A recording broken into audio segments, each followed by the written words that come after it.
नमस्कार, पंजाब केसरी आप देख रहे हैं और मैं हूं आपके साथ इशिका जैन। पूरे देश में लोकसभा चुनावों की रणभेरी बज चुकी है, मैदानों में बिसात बिछाई जा चुकी है और जो पार्टियों के जो योद्धा है यानी जो नेता है वो भी कई सीटों पर उतार दिए गए हैं। हमारे इस खास प्रोग्राम में हम बात कर रहे हैं राजस्थान की तमाम 25 सीटों पर। जैसे कि कल ही हमने बाड़मेर जैसलमेर का रुख किया था, ठीक उसी तरीके से आज हम बात करेंगे दौसा लोकसभा सीट की, टोंक सवाई माधोपुर लोकसभा सीट की और इसके साथ ही कोटा लोकसभा सीट की। तीनों सीटें बेहद महत्वपूर्ण है और यहाँ पर जो मुकाबला होने जा रहा है काफी रोचक है। हालांकि राजस्थान में इस बार बार ये बात हो रही है कि पिछले दो लोकसभा चुनावों से बीजेपी राजस्थान की तमाम 25 सीटों पर अपनी जीत दर्ज करते आ रही है और बीजेपी का एक तरीके से लोकसभा चुनावों का जो गढ़ है वो राजस्थान बन गया है। मगर इस बार जो कांग्रेस है वो भी खूब प्रयोग कर रही है, नए नए चेहरे मैदान में उतार रही है। कुछ उनमें दिग्गज भी शामिल है तो कुछ बहुत ही ज्यादा नए चेहरे हैं जो कि पहली बार लोकसभा चुनाव लड़ रहे हैं। मगर इस बार बीजेपी ने पहले जो दो बार से लगातार सांसद जीत रहे थे, कुछ ऐसे सांसद है जिनका टिकट काट दिया है और कुछ ऐसे सांसद है जिनका टिकट अब अगली सूचियों में काटने पर बीजेपी गौर फरमा रही है। ऐसे में इस बार राजस्थान में ये जो टिकटों में प्रयोग हो रहा है उसे देखते हुए लग रहा है कि इस बार का जो लोकसभा चुनाव है राजस्थान में बेहद महत्वपूर्ण होगा। और फिलहाल आप देखिए कि हमारे साथ टोंक सवाई माधोपुर से योगेंद्र जी जुड़ गए हैं, तो वहीं बात कर ले दौसा से हरिनारायण पांडे हमारे साथ जुड़ गए हैं और कोटा से योगेंद्र महावर हमारे साथ जुड़ गए हैं। तीनों पंजाब केसरी के संवाददाता लंबे समय से अपने अपने लोकसभा क्षेत्रों में कवरेज कर रहे हैं। तो सबसे पहले रुक करना चाहूंगी टोंक सवाई माधोपुर लोकसभा सीट की। निर्मल जी, सबसे अहम सीट और हॉट सीट मानी जा रही है क्योंकि कयास लगाए जा रहे हैं कि इस बार जो लगातार दो बार से सांसद है सुखबीर सिंह जौनपुरिया, उनका टिकट काटा जा सकता है। क्या कहेंगे, क्या स्थितियां बनी हुई है? मैम पहले तो आपको नमस्कार। अभी जी। मार्केट में ये गर्मा गर्मी है कि इस बार हम्म। भाजपा जनरल टिकट को दे सकती है, लेकिन टोंक और सवाई माधोपुर लोकसभा को देखा जाए तो गुर्जर और एसटी मीणा बोर्ड के बाहुल्य को देख करके जिस प्रकार कांग्रेस ने हरीश मीणा को टिकट दिया है, जो वर्तमान में भी देवली वगैरह से विधायक हैं, जी। तो उस हिसाब से अभी तक बीजेपी का ये मंथन पूरा नहीं हो पाया है कि वो गुर्जर को टिकट देते हैं या एसटी को देते हैं या जनरल को देते हैं।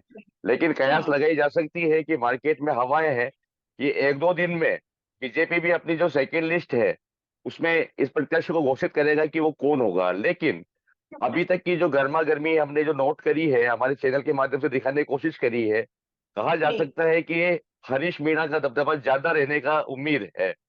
जब तक टिकट ओपन नहीं हम्म। होता है तब तक हम कुछ नहीं बोल सकते हैं।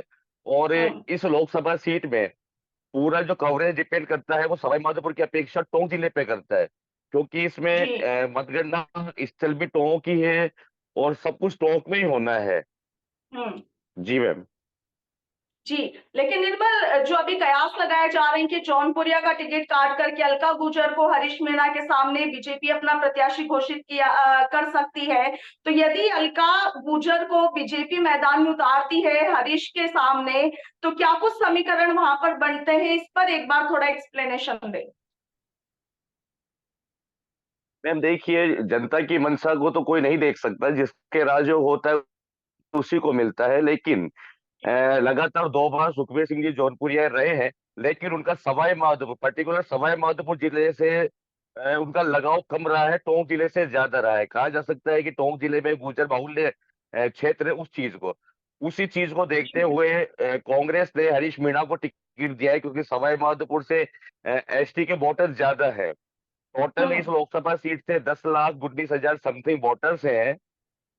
तो मैम इस बारे में अगर सौम्या गुर्जर को मिलता है, तो जिस प्रकार से सवाई माधोपुर के लिए अगर आपने सुना होगा, पहले दिया कुमारी जी एमएलए रही थी, उनके पहले नरेंद्र कंवर रही थी, तो महिला होने की वजह से बीजेपी को सपोर्ट मिल सकता है, लेकिन कहा नहीं जा सकता। लेकिन जब तक बीजेपी का टिकट ओपन नहीं होता है तब तक इस मामले में पूर्ण नहीं कहा जा सकता मैम।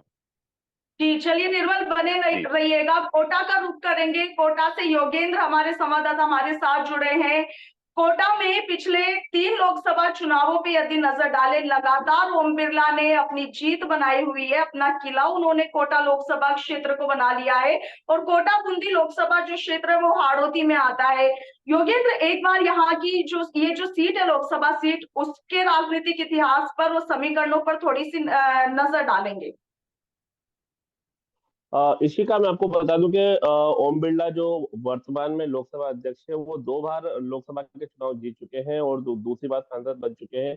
ये तीसरी जी। बार के चुनाव वो लड़ने जा रहे हैं। और सबसे बड़ी जो चुनौती बनी हुई है वो बनी हुई है अभी कांग्रेस के लिए। कांग्रेस के पास कोई चेहरा अभी तक सामने नहीं आया है, लेकिन आज शाम तक या कल तक हाड़ौती में एक बहुत ये मान के चले कि बहुत बड़ी खबर हाड़ौती को मिलने वाली है, जो आज तक हम्म। इतिहास में कभी नहीं हुआ। ऐसे कयास हम्म। लगाए जा रहे हैं और कुछ हद तक ये बात भी सामने आ चुकी है। और हो सकता है कि कांग्रेस की लिस्ट शाम तक जब आउट हो जाए उसके बाद हाड़ौती के चेहरे घोषित कर दे। सुना हम्म। होगा नाम प्रहलाद गुंजल, जो पूर्व विधायक रह चुके हैं भाजपा के और वसुंधरा राजे के बेहद करीबी माने जाते हैं और कट्टर जी। भाजपा कार्यकर्ता और एक नेता के रूप में उनको हमेशा हम्म। राजस्थान में देखा गया है। और हाड़ौती की बात करें तो गुर्जर समाज जो है वो लगातार उनके साथ काफी समय से जुड़ा हुआ है। लेकिन जिस तरह से विधानसभा चुनाव में अटकलें लगाई जा रही थी कि उनको टिकट नहीं मिलेगा, या जिस तरह से हम्म। अब कहीं ना कहीं वो भाजपा उनको पीछे छोड़ती जा रही है, तो कहीं ना कहीं अब ये कयास लगाए जा रहे हैं कि वो बहुत जल्द कांग्रेस ज्वाइन कर सकते हैं। इस तरह की जानकारी सामने आ चुकी है और कार्यकर्ताओं का भी कहना है कि गुंजल ने अपना मन बना लिया है भाजपा को छोड़ने के लिए। हालांकि कांग्रेस की जी। जो शाम तक की लिस्ट रहती है उसके बाद क्लियर हो जाएगा, क्योंकि गुंजल अभी कोटा में भी नहीं है और जो जानकारी अभी तक हमारे पास आई है उसके मुताबिक वो दिल्ली में है। तो आज शाम को हो हम्म। सकता है कि वो कांग्रेस ज्वाइन कर ले, इस तरह की पूरी पूरी संभावना बन चुकी है। क्योंकि कांग्रेस के पास हाड़ौती में बात करें, कोटा बूंदी लोकसभा संसदीय क्षेत्र है, इसमें कांग्रेस के पास कोई भी चेहरा अभी तक नहीं है। ऐसे में अगर हम्म। प्रहलाद गुंजल कांग्रेस ज्वाइन कर लेते हैं, क्योंकि उन्होंने शर्त रखी है कि मैं कांग्रेस ज्वाइन तभी करूंगा जब मुझे टिकट कोटा बूंदी संसदीय क्षेत्र से मिलेगा। अगर उन्होंने जी। कांग्रेस ज्वाइन आज शाम तक कर ली, तो ये बिल्कुल क्लियर हो जाएगा कि ओम बिरला के सामने कांग्रेस की तरफ से प्रहलाद गुंजल चुनाव लड़ेंगे। क्योंकि जो बूंदी का जो काफी क्षेत्र है, विधानसभा क्षेत्र जो है, और इसके अलावा जो गांव के क्षेत्र है, गुर्जर बाहुल्य क्षेत्र है। इसके अलावा कोटा का भी जो रानपुरा वाला एरिया है, नया गांव वाला एरिया है, वो गुर्जर बाहुल्य क्षेत्र है। तो कहीं ना कहीं एक तरफे की बात करें तो प्रहलाद गुंजल हमेशा गुर्जरों के बीच बने हुए हैं और कई समय से वो जब भी राजनीति में जब भी बड़ी सभा करनी होती है, तो गुंजल ये भाजपा के एक ऐसे नेता के रूप में माने जाते हैं जो अकेले ही हजारों की संख्या में गुर्जर समाज के लोगों को हम्म। इकट्ठा कर सकते हैं। जब लास्ट टाइम जिस तरह से वसुंधरा राजे हम्म। को लेकर कार्यक्रम किया, वसुंधरा राजे खुद वहां आई थी। लेकिन अब जी। जिस तरह से राजनीतिक गलियारों में काफी हलचल तेज हो चुकी है प्रहलाद गुंजल को लेकर, तो ये हम्म। संभावना 90% हो चुकी है कि वो भाजपा छोड़ रहे हैं और कांग्रेस ज्वाइन कर रहे हैं। ऐसे में अगर वो कांग्रेस ज्वाइन कर लेते हैं तो जाहिर सी बात है कोटा बूंदी संसदीय क्षेत्र से कांग्रेस उनको ओम बिरला के सामने खड़ा करेगी। और अगर ओम बिरला के सामने प्रहलाद गुंजल खड़े होते हैं तो निश्चित तौर पर पहले तो ये एक तरफा जनता के माने तो एक तरफा ये जीत हो रही थी ओम बिरला की। लेकिन अगर हम्म। प्रहलाद गुंजल चुनाव में खड़े हो जाते हैं कांग्रेस की तरफ से, तो ये मुकाबला काफी बड़ा और काफी रोचक टक्कर देखने को मिलेगी, क्योंकि गुर्जर बाहुल्य हम्म। क्षेत्र काफी ज्यादा है हाड़ौती में। तो कहीं ना कहीं ओम बिरला को कहीं ना कहीं मेहनत ज्यादा करनी पड़ने की आवश्यकता हो जाएगी। लेकिन यदि जैसा योगेंद्र आप बता रहे हैं कि प्रहलाद गुंजन अब कांग्रेस का हाथ थाम सकते हैं, लेकिन चुनाव की तारीख की जब घोषणा हो चुकी है, आचार संहिता लग चुकी है, और ऐसे वक्त में वो अब अपनी पार्टी छोड़ करके दूसरी पार्टी ज्वाइन करेंगे, उन्हें मान लीजिए टिकट भी मिल जाता है, तो क्या वो वाकई में इतनी मजबूती से ओम बिरला के सामने चुनाव लड़ पाएंगे? बिल्कुल, मैं आपको बता दूं कि प्रहलाद गुर्जर एक ऐसा चेहरा माना जाता है हाड़ौती का। और कोटा उत्तर की बात करें तो धारीवाल यूडीएफ मंत्री जो रह चुके हैं शांति धारीवाल, उनके सामने वो चुनाव जीत भी चुके हैं पहले। इस बार का हम्म। चुनाव वो भले ही हारे हैं, क्योंकि राजस्थान में ये मान्यता चली आ रही है एक तरह की कि एक बार कांग्रेस एक बार बीजेपी की सरकार बनती है। तो उसी तरह से कोटा उत्तर की भी बात करें तो एक बार भाजपा का जो है प्रत्याशी घोषित होता है और एक बार कांग्रेस का, ये कोटा में भी चला आ रहा है। हम्म। तो 2000 से वोटों के अंतर से पहला गुजर हारे थे विधानसभा चुनाव में। लेकिन कहीं ना कहीं जिस तरह का उनको अपनी अब छवि देखने को मिल रही है भाजपा में, कहीं ना कहीं वो पिछड़ते जा रहे हैं।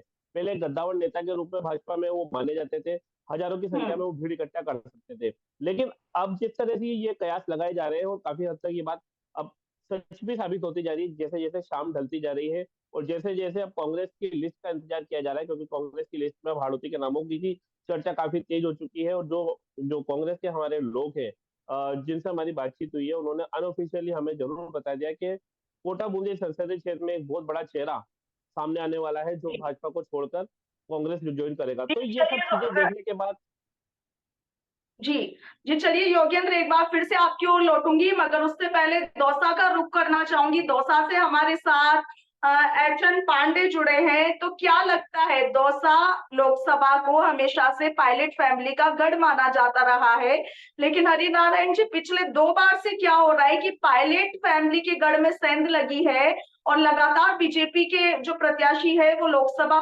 पहुंच रहे हैं जीत करके। देखिए, सबसे बड़ी बात तो ये है कि इस बात में कोई दो राय नहीं है कि दौसा लोकसभा सीट को पायलट का गढ़ माना जाता है।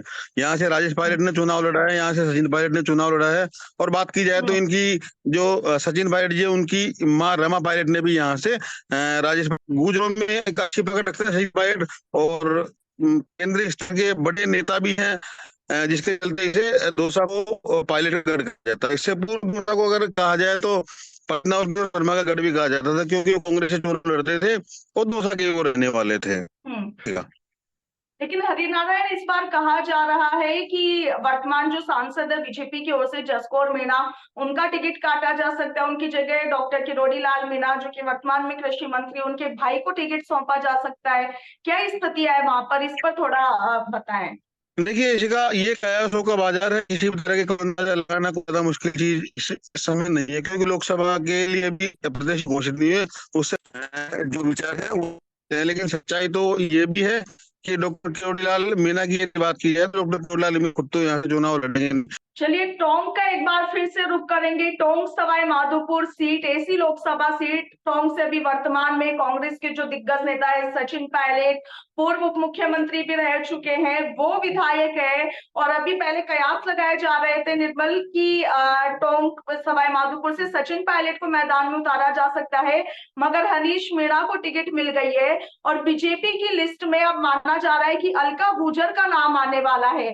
वहां पर क्या कुछ ये वोटिंग स्थिति क्या कुछ बनी हुई है, वो बताएं। अभी ये कयास लगाया जा रहा है कि जिस तरीके से आपने विधानसभा चुनाव देखे हैं, विधानसभा चुनाव के अंतर्गत हरीश मीणा जी के सामने विजय बेसला थे, जो हार गए थे। और सवाई माधोपुर में बीजेपी की बागी बनी थी आयशा मीणा, और कांग्रेस से जो पहले के विधायक थे दानिश अबरार, वो थे।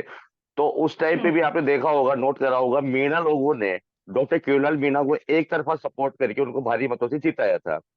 तो उसी तरीके से कांग्रेस ने जो कयास लगाया है, उन्होंने टोंक को इतना इंपॉर्टेंट नहीं माना जितना उन्होंने इंपॉर्टेंट लिया सवाई माधोपुर की एसटी सीट को, प्लस कांग्रेस को। क्योंकि कांग्रेस सवाई माधोपुर जब विधानसभा सीट की बात होती है तब माइनॉरिटी से खड़ा करता है, लेकिन इस बार उन्होंने लोकसभा के अंदर हरीश मीणा को लिया है। अब आप कह भी सकते हैं कि उन्होंने नमो नारायण मीणा को भी खड़ा कर सकते थे, लेकिन उन्होंने हरीश मीणा को ही क्यों लिया? क्योंकि नमो नारायण मीणा भी पहले रह चुके हैं। इसलिए मैम ये नहीं कहा जा सकता कि सौम्या गुर्जर को अगर टिकट मिलता है तो निकाल पाएंगी, या सवाई माधोपुर से जैसा कि हमने हमारे चैनल के जरिए चलाया था, चाहे लोकेंद्र कुमार शर्मा जो संघ से भी जुड़े हुए थे, और एक नाम और चल रहा है भरतलाल मथुरिया, जो बीजेपी के जिलाध्यक्ष रहे थे। लेकिन अभी तक ये खुल के नहीं कह सकते, क्योंकि ये दोनों डिप्टी सीएम सवाई माधोपुर में मीटिंग कर चुके हैं, जौनपुरिया यहाँ का दौरा कर चुके हैं। लेकिन अभी तक मैम पूरा पूरा हम भी ये नहीं कह सकते कि ऊंट किस करवट बैठेगा। लेकिन जिस वक्त अगर बीजेपी अपनी लिस्ट ओपन कर देगी तो उनका हम बता सकते हैं। लेकिन सवाई माधोपुर टोंक जो हॉट सीट है, उसमें अगर महिला को कोई टिकट देता है तो वो एक टर्निंग पॉइंट लेकर के निकलता है, चाहे उसको हम सिंपैथी माने चाहे कुछ माने। Yes ma'am. अभी जी निर्मल, मैं मैम। आपसे ये जानना चाह रही हूँ कि वर्तमान में क्या परिस्थितियां बनी हुई है, क्योंकि जी आप लंबे समय से कवरेज कर रहे हैं। इस बार किसका पलड़ा ज्यादा भारी लग मैम। रहा है?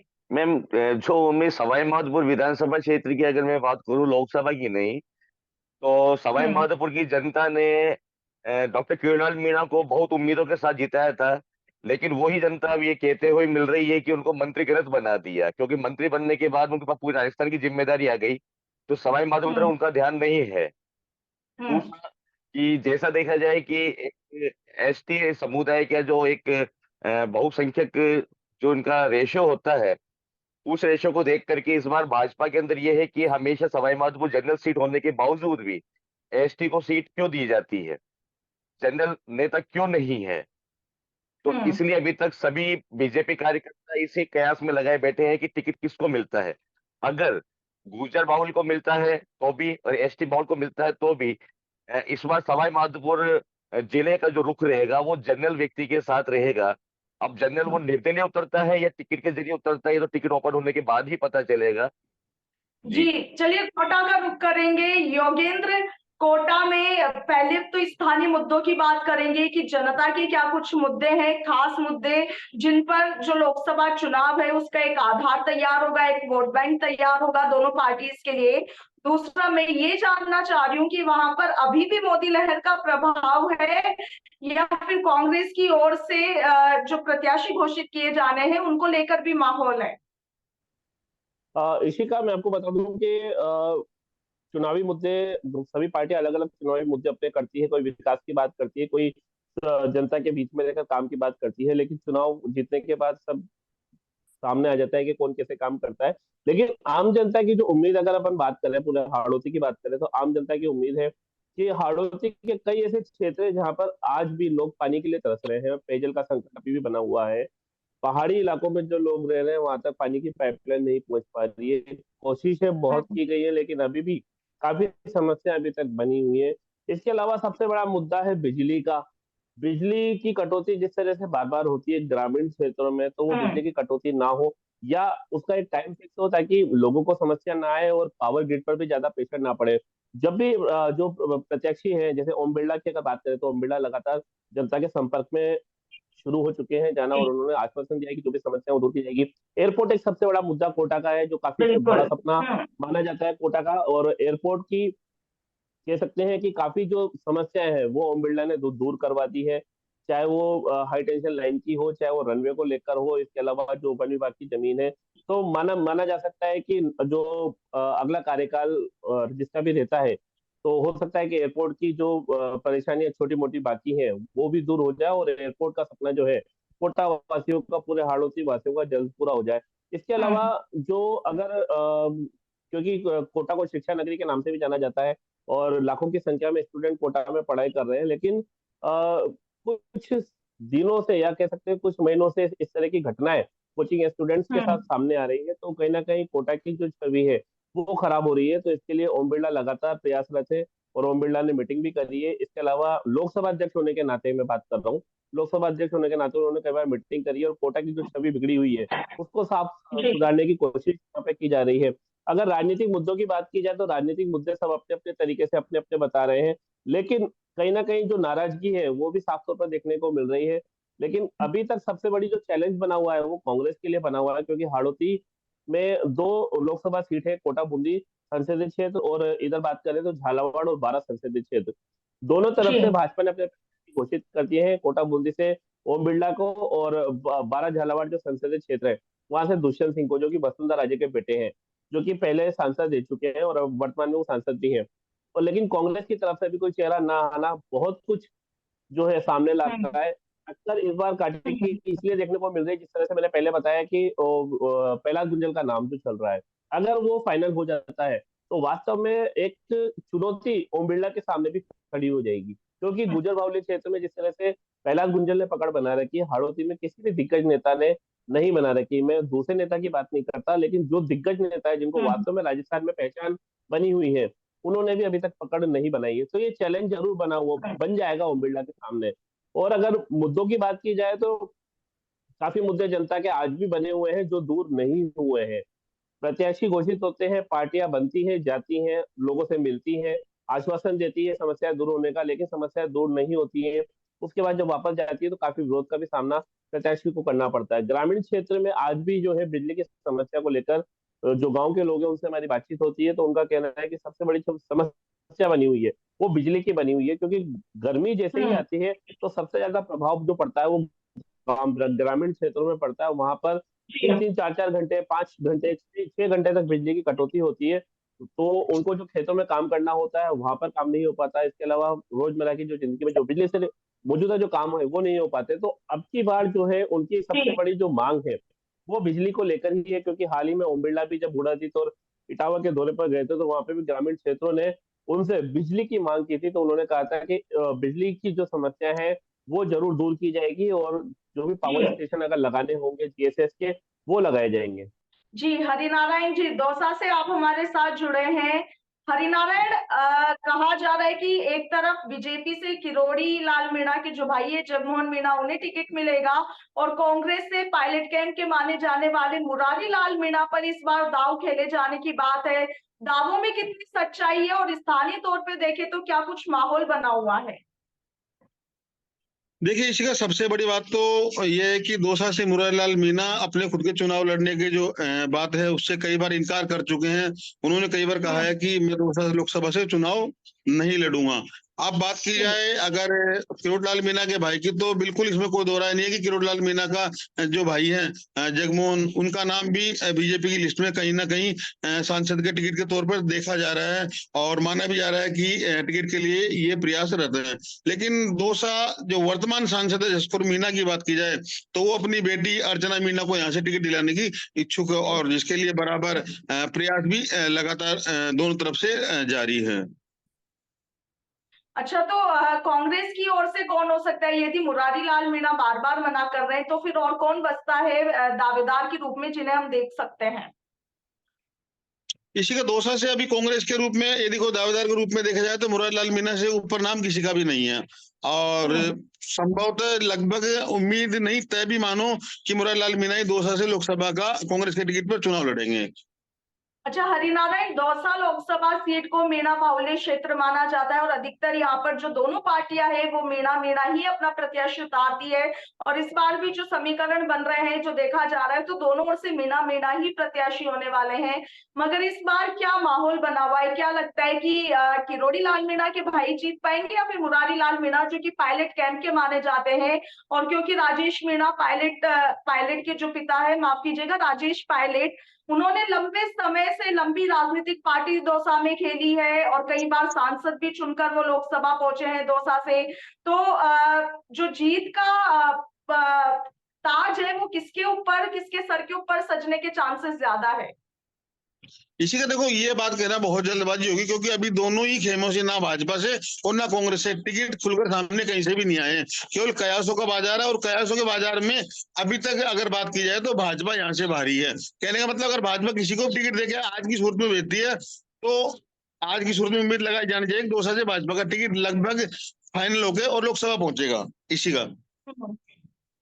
जी चलिए, आप सभी का हमारे साथ जुड़ने के लिए शुक्रिया, और तमाम जानकारी वाकई में दौसा लोकसभा सीट और कोटा लोकसभा सीट और टोंक सवाई माधोपुर लोकसभा सीट इस वक्त हॉट सीट बनी हुई है। और सबसे ज्यादा जो निगाहें अब टिकी हुई है उसमें यही कि दौसा में कांग्रेस और बीजेपी किसे अपना प्रत्याशी बनाती है, और उधर यदि बात की जाए कोटा और इसके साथ ही उस क्षेत्र की, तो वहां पर कांग्रेस की ने प्रत्याशी अपना उतार दी है। ये देखने वाली बात रहेगी।